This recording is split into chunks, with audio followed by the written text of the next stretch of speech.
내재성, 좀 더 적인 의미로서 삼위일체 안에 내재되어 있는 하나님의 침투성 이렇게 표현하거든요. 하나님이 어떻게 서로 보완적이고 상호 내재되어 있는지에 대한 삼위일체의 교리 안에서 가장 중요한 파트인데 저는 이걸 할 수 있다는 게 너무 감사해요. 왜냐? 수준이 이 정도 되거든. 왜냐면 이 강의를 하려면요 삼위일체 교리를 엄청 많이 듣고 나야지 이걸 이해할 수 있거든요. 요한복음입니다. 여러분들이 대단하다고 생각해요. 1장 38절이거든요. 우리가 34절부터 38절까지 같이 읽을까요? 메시지 성경을 같이 읽어봐요. 시작. 예수께서 말씀하셨다. 나는 영광으로 기록된 너희 성경을 인용했을 뿐이다. 그 말씀에서 하나님은 내가 너희에게 말한다. 너희는 신이다 라고 하셨다. 하나님께서 조상을 신이라고 하셨다. 성경은 거짓을 말하지 않는다. 그런데 왜 너희는 내가 하나님의 아들이라고 말했다는 이유만으로 아버지께서 거룩하게 구별해서 이 세상에 있는 유일한 존재인 나에게 하나님을 모독하는 자, 하나님을 모독하는 자라고 소리지르는 것이냐. 내가 만일 내 아버지를 행하지 않는다면 나를 믿지 않아도 좋다. 그러나 내가 아버지의 일을 행하고 있다면 내가 내 자신에 대해 하는 말은 잠시 제쳐두고 바로 너희 문 앞에 일어날 일만이라도 증거로 받아들여라. 그러면 너희는 이 모든 일을 한 번에 깨닫게 될 것이다. 우리가 같은 일을 하고 있을 뿐 아니라 같다는 것, 아버지와 아들이라는 것을 알게 될 것이다. 아버지가 내 안에 계시고 내가 아버지 안에 있다. 하나님의 상호 내재성과 침투성에 대해서 할 거예요. 오늘 설교 제목이 조금 어렵죠? 그렇지만 유익할 거라고 생각을 합니다. 우리 그 신앙터치에서 하는 삼위일체 강의 2개가 있죠? 다 들으셨나요? 혹시 안 들으신 분 있나요? 들었는데 잊어버리는 것 같아요. 정리를 하자면 이래요. 우리가 삼위일체에 대해서 삼위가 일체하다. 이게 영어로 트리니티인데 왜 이렇게 번역하게 되었냐면요. 사실은 우리나라 성경은 중국어 성경을 번역한 거야. 개혁 성경은. 그러면은 삼위일체론이라고 하는 그러한 교리적인 것도 사실은 중국의 말을 번역한 거란 말이에요. 근데 이 트리니티라는 말이 왜 삼위일체라는 말로 번역이 됐냐면 1600년도였죠? 1595년도에 정확하게는 천주실이라고 하는 책이 있는데 그 책의 저자인 마테오 리치라고 하는 선교사가 중국에서 리치 신부가 이 용어를 처음으로 트리니티라고 하는 것을 삼위일체로 번역을 하게 돼요. 그래서 이제 그렇게 됐는데 삼위일체라는 말 중에는 왜 이 말을 선택했는지는 아직도 잘 몰라요. 왜 이 말을 이렇게 마테오 리치 선교사가 이렇게 선택을 했는지 온전하지는 않다고 생각해요. 왜냐하면 천주교 신비였기 때문에 우리 개혁주의 신앙을 충분히 그 안에다 다 담아가지고 번역했다고 보기는 어렵고 제가 이건 저의 판단이에요. 학술적인 판단이 아니라 제가 자료를 조사하면서 느꼈던 게 뭐냐면 천주교에서는 삼신론에 가까운 삼신론이 뭐냐면 성부와 성자와 성령이 각각의 존재로 존재하시는데 그것이 독립된 개체론인데 마치 여러 가지의 신이 존재하듯이 존재한다고 생각하는 거예요. 그게 삼신론이거든요. 하나님이 각각의 개체로 존재하시는데 그 각각의 개체가 이런 식으로 person 그러니까 인간이 이렇게 한 명씩 존재하는 것처럼 하나님도 그런 식으로 존재하신다라고 생각하는 게 삼신론이에요. 그러니까 그리스 신화에 나오는 것처럼 그 신들이 각자 독립된 개체로 존재하잖아요. 그런 식으로 이제 천주교에서는 많은 부분 그런 식으로 이해했기 때문에 그런 용어로 선택하지 않았나라는 생각을 해요. 제 생각은. 그러니까 그 용어 자체가 사실은 애매한 한계를 갖고 있는 거예요. 삼위일체에서는 중요한 단어는 뭐냐면 위와 체라는 단어예요. 삼과 일은 빼도 말이 되게끔 되어 있어요. 앞강에서 썼던 것이 왜 위라는 단어를 썼냐? 위치 위자거든요. 그 왜 하나님을 위로 번역했냐? 영어로는 person이에요. 인격이라는 말로 번역되어 있지만 더 정확하게는 하나님을 개체로 설명하는 거예요. 그런데 하나님이 인간과 같은 개체가 될 수 없잖아요. 그렇죠? 하나님은 본질적으로 인간이 아니시기 때문에 하나님은 위라는 단어를 써서 그 존재론적 자체가 영적인 거죠. 그래서 그 영이신 분이 어떻게 존재하시는지를 설명할 수 없기 때문에 보좌라는 단어로 쓴 거예요, 사실은요. 그러니까 하나님이 어디 계시냐?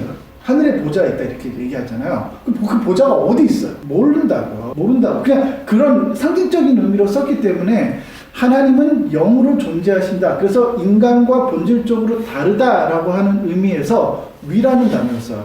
보좌라는 뜻이에요. 더 정확하게는 그 위치하지만 사실은 보좌라는 의미. 하나님은 거기 계시다는 거예요. 하나님은 산 위로 존재하시는데 그분이 일체하시다. 하나의 몸을 지니셨다. 그러면 여기서 어떻게 이해하게 되냐면 하나의 몸에 세 개의 머리를 갖고 있는 괴물로 인식하는 거예요.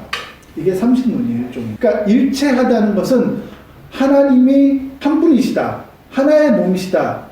하나의 몸 안에 세 가지 인격이 들어가 있다라는 뜻이 아니에요. 몸체자. 왜 몸체자라는 말을 굳이 마테오 리치가 그 말을 선택했는지는 정확하게 몰라요. 왜냐면 자기의 책에서도 그걸 기록하지 않았기 때문에. 그렇지만 이제 우리가 이제 신학적으로 이거를 풀어서 좀 설명을 해보면은 삼위일체에서 중요한 교리적인 가르침에서는 그 체는 우리가 이제 성경을 통해서 요한복음에서 보듯이 그리스도가 성육신하잖아요. 구약에서 보면은 구약에서 야곱을 만나신 분이 누구예요? 하나님이시잖아요. 근데 그는 성자의 사역이었던 거예요. 그러니까 우리가 지금 뒤돌아보니까 삼위일체라고 하는 거대한 하나님의 계시를 이해하게 되니까 그 구약의 사건도 재해석하게 되니까 구약의 사람들은 몰랐죠.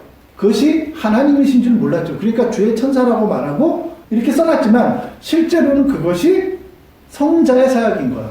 그러면은 떨기나무 가운데 나타나신 하나님, 야곱과 함께 하셨던 그 하나님, 성육신하신 하나님과 본질적으로는 다른 건데 사람들은 같은 거라고 자꾸 인식하는 거예요. 어떻게 다르냐면 구약에서의 육신을 입으시는 거는요, 말 그대로 신현현이라고 그랬거든요. 신학적인 용어로 신현현. 그러니까 신이 인간과 같이 현현하는 거예요. 일시적으로요.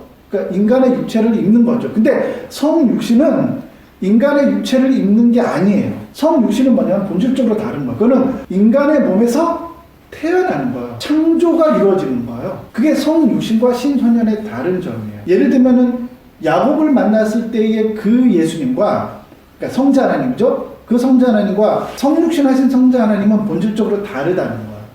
왜 그러냐면 이렇게 이해하셔야 돼요. 신현현하신 성자 하나님은 여전히 전능하시죠. 자기의 능력을 행하실 수 있어요. 그런데 성육신하신 분은 전능하지 않으시다고요. 그 전능하지 않다는 뜻이 뭐냐면 자신의 신성을 육체 안에 가두셨기 때문인 거예요. 어떤 사람은 이렇게도 설명을 하더라고요. 왜 하나님께서 겟세마네 동산에서 땀방울이 핏방울이 되도록 기도하셨냐? 십자가에 달려 돌아갔을 때 전능하신 우리 예수님께서 화가 나셔가지고 앞에 있는 인간들을 다 쓸어버리시려. 그러실까봐 기도를 하셨다는 거야. 이런 말도 안 되는. 성육신하신 성자 하나님은 그런 능력이 없으시다고요. 자기의 전능과 능력이 속박당하셨다고요.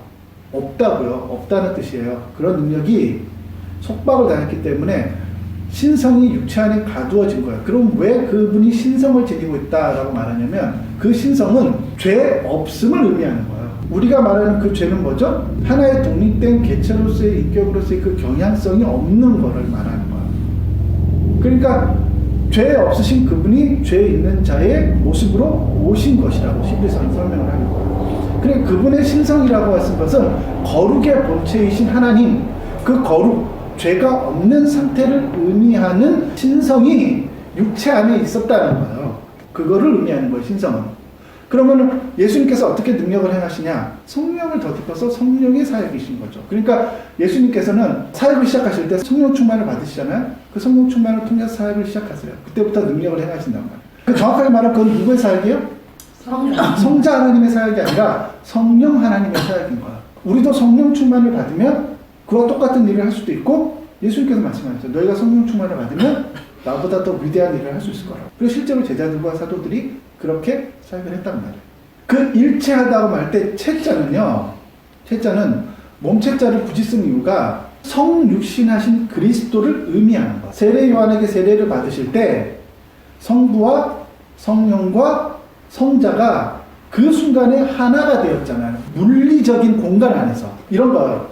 성삼위일체가 성삼위이신 하나님이 영으로 계셨을 때 그들이 일체하다는 것을 물질의 세계 안에 있는 우리들이 어떻게 이해할 수 있냐는 거예요. 물론 개념적으로는 설명할 수 있지만 그것을 우리가 느끼거나 보거나 상상할 수가 없잖아요, 사실은. 우리가 양자의 세계를 물론 전자현미경으로 보면은 그게 이렇게 이러면 되지만 그걸 실제로 어떻게 느낄 수 있냐고요. 똑같이. 그런데 하나님의 계시는 열리잖아요.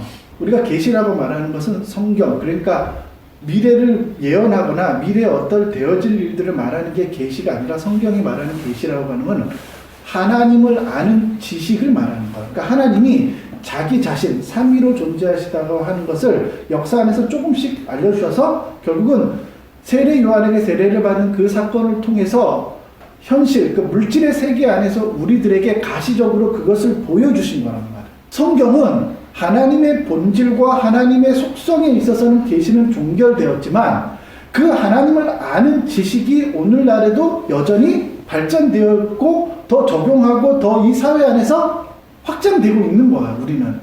그러니까 하나님의 계시는 여전히 우리의 삶 안에서 확장되고 있다고요. 그러니까 성경은 종결되었지만 그 하나님을 알고 적용하는 것은 계속되고 있는 거라고요. 있습니까? 교회에서는 뭘 하는 거예요? 하나님을 아는 지식을 가르쳐 주는 것이고 그 삼위로 존재하시는 하나님을 우리의 사회와 삶 안에다가 어떻게 적용할 것인가 라고 하는 것을 서로 고민하는 거야. 그래서 무엇인가 대안을 만들어가는 것이에요. 그게 교회 공동체라. 그 1세기 때에는 그 1세기에 필요한 대안적 공동체가 되었고 교부 시대 때는 그들의 공동체가 되었었고 중세 때는 그 시대에 맞는 공동체가 됐던 거야. 그럼 지금 뭐야? 4차 산업과 인공지능의 시대에 적합한 교회 공동체가 돼야 되는 거야. 대안적 공동체가 되는 거야. 근데 그 대안적 공동체가 되는 그 인연은 어디서부터 오는 거야? 삼위 하나님으로 아는 계시로부터 온다는 거야. 그러니까 일체하시다는 것은 그런 의미라는 거죠. 이런 얘기를 좀 하고 싶어요. 하나님을 아는 지식 가운데 우리가 지난주에 주기도문을 같이 녹음했었는데 우리가 주기도문에 대해서 외우잖아요. 왜 주기도문을 예수님께서 우리에게 주셨을까? 생각해 보신 적 있어요? 제자들은 기도할 줄 몰랐기 때문이 아니에요.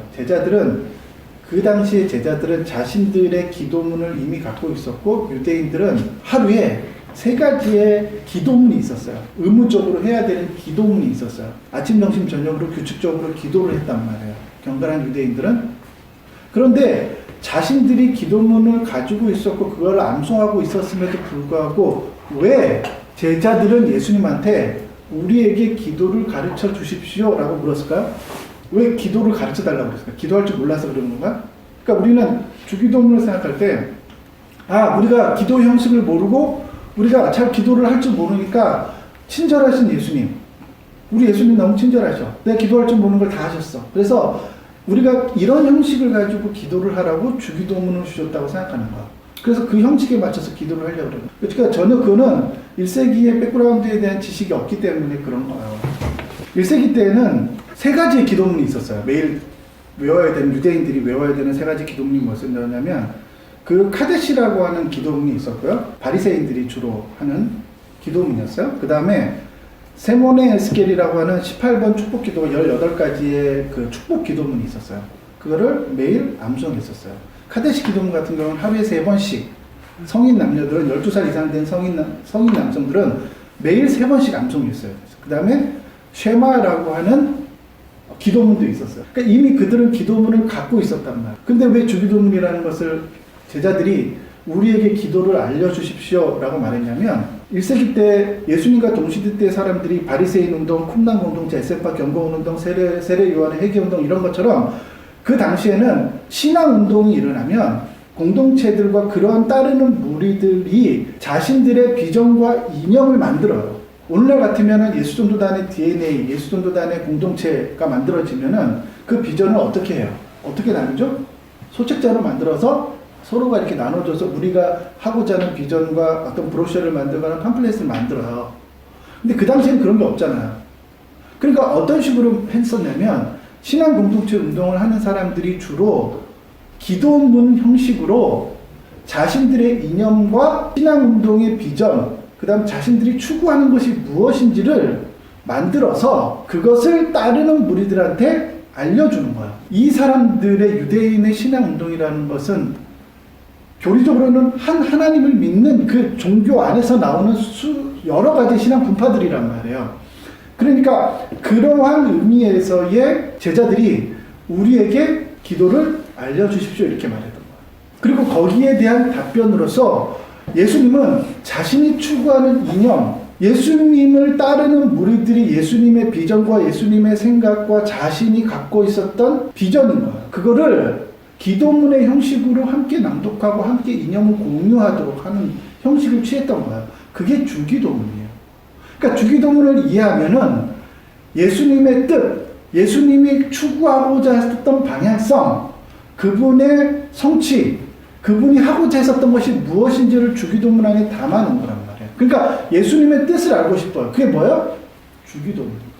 그러니까 주기도문은 여러분들의 기도 생활을 풍부하게 만들기 위해서 만들어 놓은 게 아니에요. 예수님의 뜻을 알고 싶으면 주기도문을 진지하게 한번 공부해 봐야 돼요. 그래서 주기도문 안에 무엇이 담겨져 있는지 볼 필요가 있어요. 예수님께서 자기의 뜻을 우리에게 알려주시는 거예요. 그게 주기도문이에요. 하나님의 뜻, 우리가 그분의 뜻을 구하잖아요. 그분의 뜻과 우리의 뜻이 하나가 되는 거예요. 그게 뭐예요? 주기도문이다.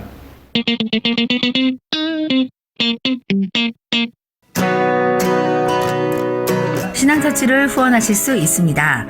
3번의 클릭으로 정기 후원자가 될 수 있는 방법 알려드리죠. 1번 미션 펀드를 검색한다. 2번 신앙터치를 찾으세요. 3번 후원을 클릭하시면 됩니다. 여러분의 후원이 질 높은 방송을 제작하는데 아주 소중하게 사용됩니다. 가나안 교인의 방송, 고민하는 그리스도인의 방송, 신앙터치가 여러분의 후원을 기다립니다. 저희의 마음을 터치 해주세요. 멈체자를 쓴 이유가 이 세 분이 하나가 된다는 거예요. 성육신하신 그리스도를 통해서 하나가 되는데 여기서 이제 중요한 개념이 이때 나오는 거예요. 하나님은 삼위로 계시는데 그 삼위로 계시는 하나님이요 서로에게 침투하시고 서로가 서로에게 상호작용을 하시는 존재로서의 하나님이신 거예요. 이 말은 뭐냐면요, 하나님은 서로가 서로에게 내재하시는 거예요. 오늘 본문처럼 하나님이 내 안에, 내가 하나님 안에 있는 거예요. 헬라어로 이렇게 돼 있어요. 페리코로시스라고 하는 말이 있는데 이게 뭐냐면 상호 내재성, 상호 침투성이라는 말이거든요. 이거를 직역하면 이런 말이 돼요. 원형을 만들어 춤을 춤 혹은 윤무라고 해요. 그러니까 우리나라의 강강수월래처럼 세 사람이 손을 잡고 막 도는 거예요. 이렇게 수레바퀴에 세 살이 있는 것처럼 막 서로 돌면은 하나로 보이잖아요. 그런 것처럼 세 윗겹으로 존재하시는 분이 하나가 된다는 거야. 근데 이거는 하나라는 것을 설명하려고 그러는 게 아니라 그분들이 서로 상호 보완적 관계에 있다는 것을 설명하는 거야. 이게 중요해요. 그분들은 독립된 개체이시면서도 독립된 개체예요. 근데 그 개체로 계시는 분들이 삼위일체에서 중요한 거는 동등하시다 그랬잖아. 능력과 사랑과 지식과 이 모든 부분에 있어서 세 분은 동등하실 뿐만 아니라 동일하시다고요. 질적으로, 질량에 있어서 동일하더라고요. 그런데 그 분들이 그렇게 독립된 개체로만 존재하시는 게 아니라 상호 침투하고 상호 보완적이고 서로가 서로 간에 계시는 거예요. 근데 이런 관계를 설명하는데 또다시 사람들은 이렇게 상식론적인 관점을 가지고 있으면은 그것을 존재론적 의미로 이해하려고 그래요. 존재들이 서로가 겹치는 오버랩으로 이해하려고 그래요. 하나님이 내 안에 있는 거는 뭐냐면 물리적으로 존재론적으로 그분들이 합쳐지는 거예요. 그렇게 이해하는 사람들이 어떻게 그리스도와의 우리의 연합을 이해하냐면요. 자, 여기서 중요해요. 우리가 그리스도와 연합되었다 말하잖아요. 그를 대부분의 사람들은 존재론적인 연합, 그러니까 내가 그리스도와 죽고 다시 부활한다는 것을 존재론적인 연합으로 가져가서 실제로 내가 그걸 이제 영적이라고 말하지만 실제로 자기가 그런 고통을 당하는 것처럼 자기가 죽고 십자가에서 고통을 당하고 그리스도와 함께 죽고 그리스도와 함께 부활하는 것이라고 이해하는 거야. 그렇게 이해하려고 그래요. 여기서 이제 하나님에 대한 오해가 생기는 거야. 하나님을 아는 지식이 실제 삶에서 별로 힘을 못 받게 돼요. 하나님의 상호 침투성과 하나님의 서로 상호 내재성이라고 하는 것은요, 존재론적인 의미가 아니라 영적인 의미로 서로가 서로 간에 보완하는 의미를 갖고 있는 거야. 이런 거죠. 우리가 그리스도와 연합을 말할 때 그 연합은 정확하게 무엇을 의미하냐면 지금 내가 예수를 믿지만 지금 믿는 내가 2000년 전에 그리스도의 십자가에 달려 돌아가셨을 때 이미 우리는 그와 함께 죽고 부활했다는 거예요. 이렇게 설명을 하려고 해요. 근데 이렇게 되면은 무슨 문제가 생기냐면 그리스도의 뜻으로 우리가 연합한다라고 하는 의미가 굉장히 약하게 돼요. 그분의 뜻, 우리가 그분의 뜻을 추구하는 의미에 있어서의 동질성과 상호 침투성과 상호 보완하려고 그리고 그것을 소유하려고 하는 것이 그리스도인이 스스로가 약화된다. 그게 무슨 의미냐면 그리스도는 본질적으로요, 진리를 의미하는 거예요. 예수님은 진리로 되셨고 진리로 존재하시는 거예요. 태초부터 지금까지. 우리가 예수와 연합되었다는 것은 무엇을 의미하냐면 우리가 진리를 소유하는 거예요. 그러니까 그분의 뜻과 우리의 뜻이 합치되는 거예요. 그게 삼위 하나님 안에 내재되어 있는 그리스도가 내 안에 내가 하나님 안에 있다라고 하는 그 상호 보완적인 관계가 우리의 현실 안에서, 그러니까 그리스도와 우리가 그 뜻으로 뭉쳐져 있는 거예요. 진리로 연합되어 있는 거라고. 물리적인 관계로 연합되어 있는 게 아니라. 그래서 하나님의 본질을 설명할 때요, 하나님은 끊임없이 세 분은요, 서로 보완하려고 그리고 침투하려고 하는 내재적 성질을 가지고 있는 거예요. 본질적으로. 그러니까 우리가 그분의 뜻으로 연합이 되어서 그분 안으로 들어갔잖아요. 그러면 그 뜻은 뭐예요? 하나님은 우리 안에 침투하기를 원하시는 거예요. 그것이 그분의 본질적 성향이시기 때문이에요. 하나님은 당신 안에 침투하려고 한다고요. 그리고 이렇게 엮이기를 원하는 거예요. 거듭난 사람들이 공동체를 형성하면서 공동체 안에서 상호 보완적 관계에 침투하려고 하는 이런 긴밀한 관계를 맺어가는 건요, 인간의 본질인 거야. 그게 신의 속성 안에 있기 때문에 그런 거예요. 자, 그런데 하나님의 본질 안에 있는 내재적 침투성이 자신의 사역, 즉 계시를 통해서 어떻게 인간에게 이루어지냐면, 하나님은 우리 안에 있기를 원하시고 우리 안에서 작용하기를 원하시고 우리 안에 침투하기를 원하세요.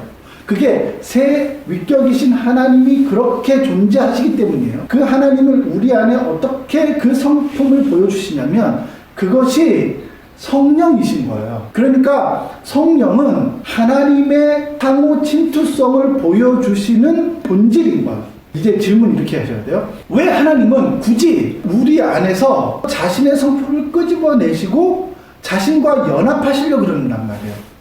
왜 그러실까요? 그게 하나님은. 그렇죠. 그렇게 대답을 해야 돼요. 그게 삼위 하나님의 본질적 속성이기 때문에 그런 거예요. 그리고 그 본질적 속성이 그러하시기 때문에 하나님의 구속의 방법 중에 성령을 우리 안에 주신 거예요. 그래서 바울이 어떻게 이해했냐면, 우리는 성령이 우리 안에 내주하심을 통해서 그 성령은 발출하시는 분이잖아요. 우리 안에서 그분의 성질을 끄집어 내시는 사역을 하심을 통해서, 또한 성령은 공동체 안에서 우리를 성령의 줄로 묶는, 바인딩하는 거예요. 그러니까 과메기를 묶듯이 성령이 우리를 이렇게 묶어내는 거야. 생선을 묶듯이 이렇게 묶어내는 거야. 왜 그럴까요? 성령을 왜 그런 식으로 이해할까요? 그게 하나님의 본질이기 때문에. 삼위일체를 고만히 묵상하다 보면은 자신들이 서로 내주하시고 서로 침투하려고 하는 속성을 가지고 있어요. 그렇기 때문에 하나님은 우리를 자녀를 삼으시려고 그리고 우리를 내어버려 두지 않고 자기를 이끄시는 거야. 그리고 그 자신의 성질을, 자신의 사역의 방향을 성령을 주심을 통해서 우리 안에 실현시키시죠. 자신의 구속을 그런 식으로 이루세요. 그런 다음에 그렇게 내어버려 두시는 게 아니라 그 공동체가, 거듭난 신자들은 그러니까 필연적으로요, 서로 상호 침투하려고 하는 본성을 지니게 되는 거야. 공동체를 이루려고 하는 강렬한 열망을 갖게 되는 거야. 그게 왜 그러면 그런 열망을 갖게 될까요? 그게 하나님의 형상이라는 거야. 그렇게 이해해야 되는 거야. 그러니까 거듭난 신자들은 하나님의 본질적 속성이 그런 식으로 우리의 삶에서 나타나는 거야. 그런데 내가 공동체를 이루고자 하지도 않아. 나는 그게 불편해. 귀찮아. 근데 그럴 수 있을까요? 진실로 거듭난 신자가 다 귀찮아. 힘들어. 공동체를 이루는 거, 그거 너무 피곤하잖아요. 왜? 그 사람이 내 마음 같지 않으니까. 그리고 인간은 필연적으로 배신하거든요. 인간은 그래요. 교회사 역사 가운데 100년 이상 지속된 단체들이 있었어요? 없었어요. 100년 이상 지속된 교회가 있었어요? 없었어요. 성장기를 가르치면서 전부 다 또 깨지고 부패하고 또 망가져요. 그게 이제 교회사의 역사거든요.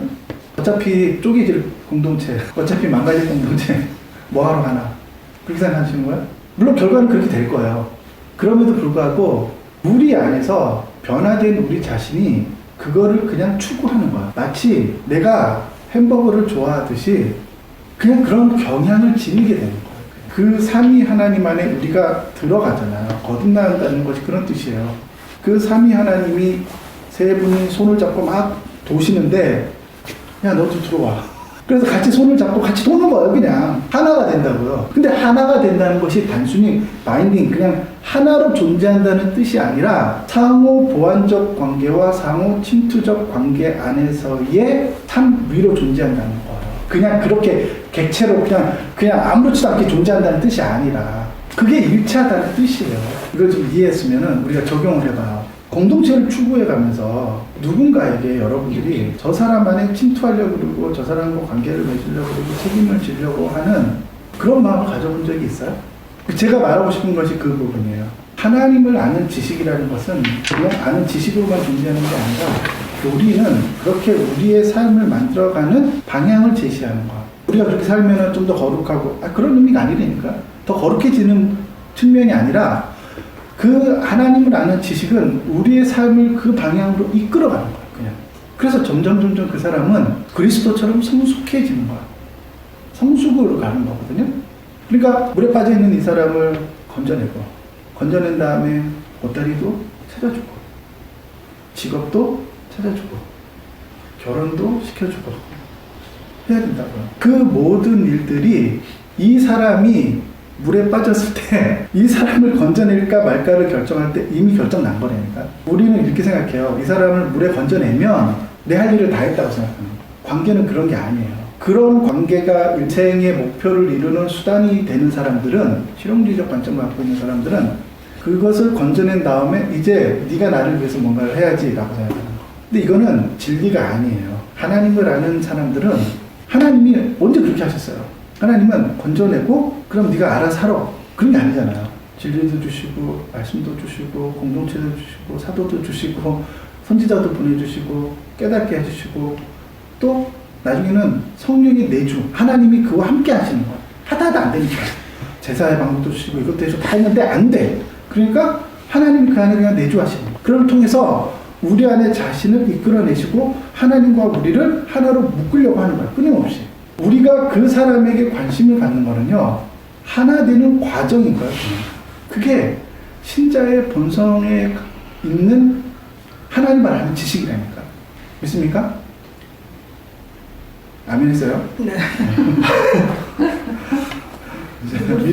무르기 없기? 아무도 안 건질 거니까 괜찮아. 아니 그게 아니라 우리 다 같이 빠져 있는 사람들. 빠져 있는 누구를 보는. 이제 아멘 했기 때문에 이제 취소가 안 돼요.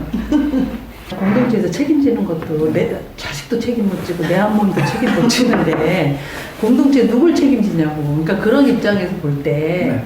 거듭난 사람은 일단 그 위치가 그러니까 누구를 그렇게 할 수 있다는 얘기인가 그 얘기예요. 누구를 공동체에서 누구를 책임진다는 그런 부분을 아까 말씀하셨잖아요. 빠져 있는 사람이라서 몰라. 아니 그게 아니라 책임을 져야 되니까 책임을 진다는 그 책임 부분에서 책임이 어떻게 생기는 줄 아세요? 책임이요? 네. 모르죠. 내 몸도 제가 책임 못 김단준 목사님 소리 듣다가 열불이 나가지고 제가 화가 좀 나더라고요. 그분은 그게 한계인 것 같아요. 어떤 한계를 느끼냐면 누구 나요? 왜 말을 그렇게 안 찔러서 나랑 이따 먹어야 된다. 여러분들 왜 예배에 늦고 그래요? 여러분들 영화관에 갈 때는 늦지 않잖아요. 근데 왜 예배 드리러 올 때는 그렇게 늦어요? 설교 시간 화를 내는 거예요. 그런 얘기는 김순수 목사님도 해요. 네. 골프 치러 갈 때. 근데 그거 이치에 맞지 않는 말이에요. 왜냐면 자신들도 위치가 그렇기 때문에 그냥 그렇게 하는 거지. 자기들도 평신도로 돌아가고 목사 활동 안 했으면 자신들도 늦었을 거라고요. 그러니까 그게 무슨 인간의 열심이라는 게 무슨 마음을 정하고 내가 결정을 하면 되는 게 아니에요. 그럼 그 사람을 정말 예배에 늦게 안 나오려면 어떻게 하는 줄 아세요? 책임을 맡기면 돼요. 시간을 늦추는 게. 네. 그 사람이 영화관 갈 때는 안 늦죠. 근데 그 사람은 학교 갈 때 늦잖아요. 교회 올 때만 늦는 게 아니라 학교 갈 때도 늦어요. 왜 그러냐면 그 무리 안에서는 자기가 수동적 존재이고 내가 적극적으로 뭔가를 주도해가는 사람이 아니기 때문에 수동적인 태도를 지니기 때문에 늦는 거예요. 그럼 너 마음을 바꿔. 네가 하나님을 사랑하지 않기 때문이야. 응? 네가 그런 열심을 가지고 그게 무슨 신앙이야. 그럼 혼낸다고 해서 그 사람이 일찍 나오고 뭐 열심히 가고 그런 게 아니라고요. 그 사람의 위치를 바꿔주면 돼요. 그게 구원이라고요. 구원은 뭐냐면 우리의 포지션 자체가 위치가 바뀌는 거예요. 그리스도의 사역이라는 것은 우리의 포지션 자체를 바꾸고 난 다음에요. 주도적이고 주체적인 인간이 되는 거예요. 그래서 책임을 지는 자리로 가는 거야. 그러니까 내가 책임을 져야지 한다고 책임을 지는 게 아니라 그런 식으로 책임이라는 능력, 관계에 대한 책임을 느끼고 그러는 게 아니라 본질적으로 그 사람이 그 책임의 자리로 옮겨지는 거야. 그러면 이 사람 교회 일찍 나오게 하려면요. 반주의 역할을 맡기면 돼. 내가 말하고 싶은 그거예요. 그럼 그 사람 일찍 나온다니까? 그러니까 포지션의 문제인 거야. 우리가 관계 안에서요. 이런 거예요. 저는 관계에 책임을 진다는 거는요. 우리의 삶의 방향을 말하는 것이라고 생각을 해요. 누군가를 책임진다는 게 얼마나 힘들고 어렵고 그 사람과 관계를 맺고 서로가 알아가고 이런 것들이 얼마나 어려워요. 어렵거든요. 그리고 우리는 끊임없이 관계 안에서 실패하며 살아가잖아요.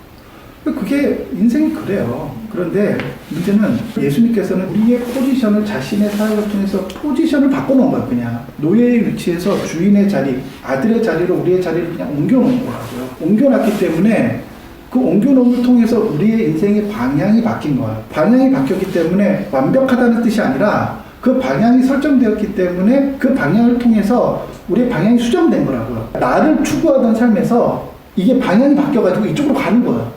그러다 보니까 그 안에서 실패가 있어도 그건 실패가 아닌 거예요. 그러면서 그 사람은 하나의 결이 만들어져요. 관계를 하다가 실패하고 또 관계를 하다가 실패할 수도 있어요. 그렇지만 그 사람은 그 관계라는 것은 나의 유익을 위해서 사용하는 이기적인 관계가 아니라 하나가 되고자 하는 하나님의 속성과 본질 안에 있는 성품을 실현하는 과정인 거예요. 그러니까 관계가 수단이 될 수가 없는 거예요. 관계는 목적이라고요. 그 과정 안에서 또 마음도 안 맞고 또 뭐 생각 들고 또 망가지겠죠.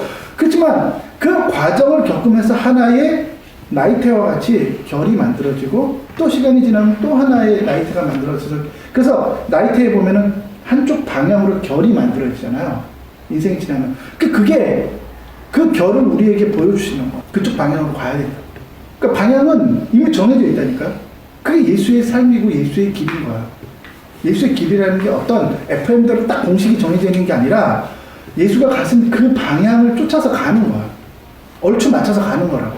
성령을 추구하고 성령을 이해하고 성령의 내주하심과 이 모든 것은 여러분들이 상호 내재되어 있고 상호 침투하고 관계의 본질을 이해하고자 하는 사람들에게는 성령의 내주하심과 성령이 함께 하심은 너무나 큰 기쁜 소식이라고요. 여러분들은 성령이 내주하신 것 때문에 기뻐요? 기도하다 보면은 성령이 늘 이렇게 계시지.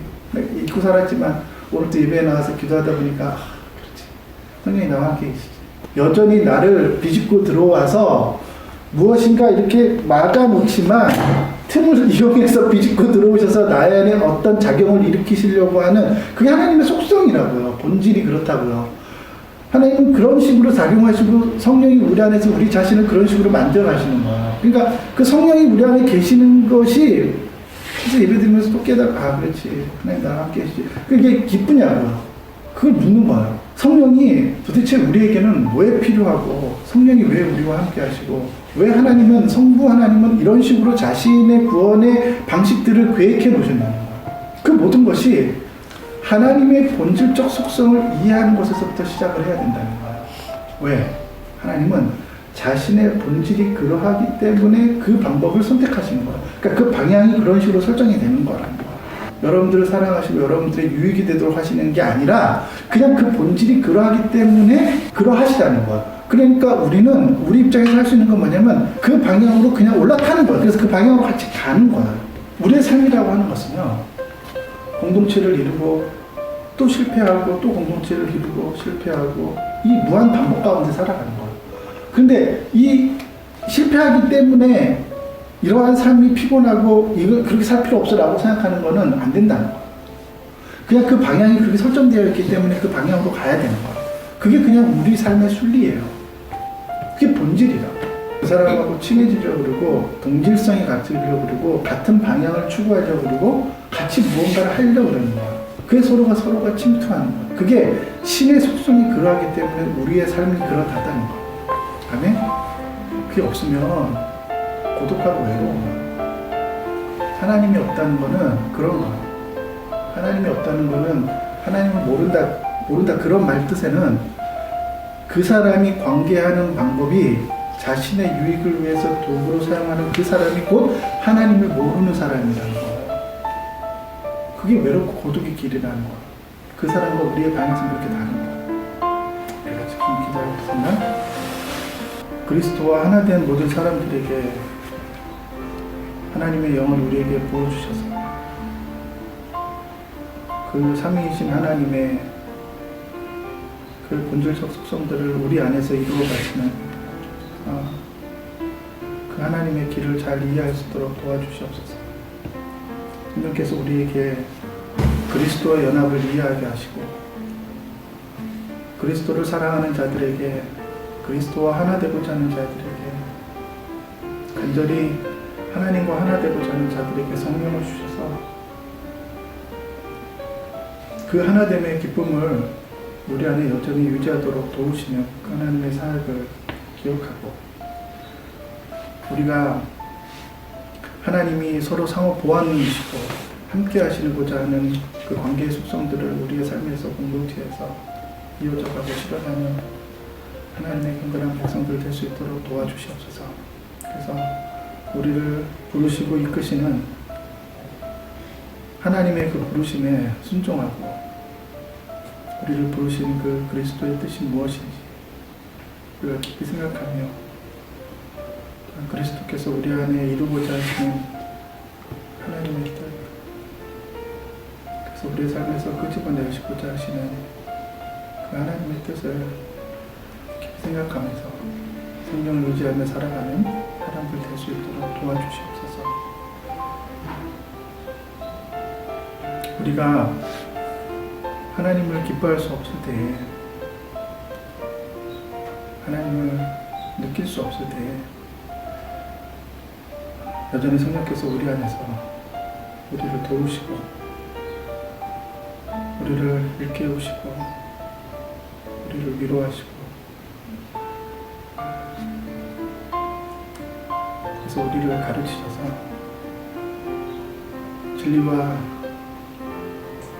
진리를 쫓아 살고 그리스도와 같이 진리를 향하여 가고자 하는 그런 사람으로 우리를 변화시키시고 만들어 가시는 그 하나님을 의지합니다. 또 하나님의 열심으로 우리를 바꾸어 주시고 성숙시켜 주셔서 노예의 자리에서 주인의 자리로 가서 하나님을 기쁘시게 하는 하나님 백성들 될 수 있도록 도와주시옵소서. 예수님의 이름으로 간절히 기도드립니다. 아멘.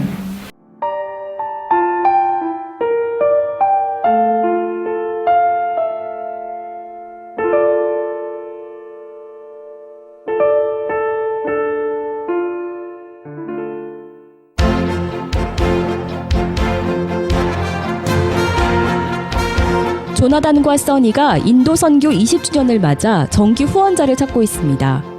어린이 사역, 청소년 사역, 이전도 종족 사역, 가난한 이들을 위한 구제 사역에 작은 정성으로도 동참하실 수 있습니다.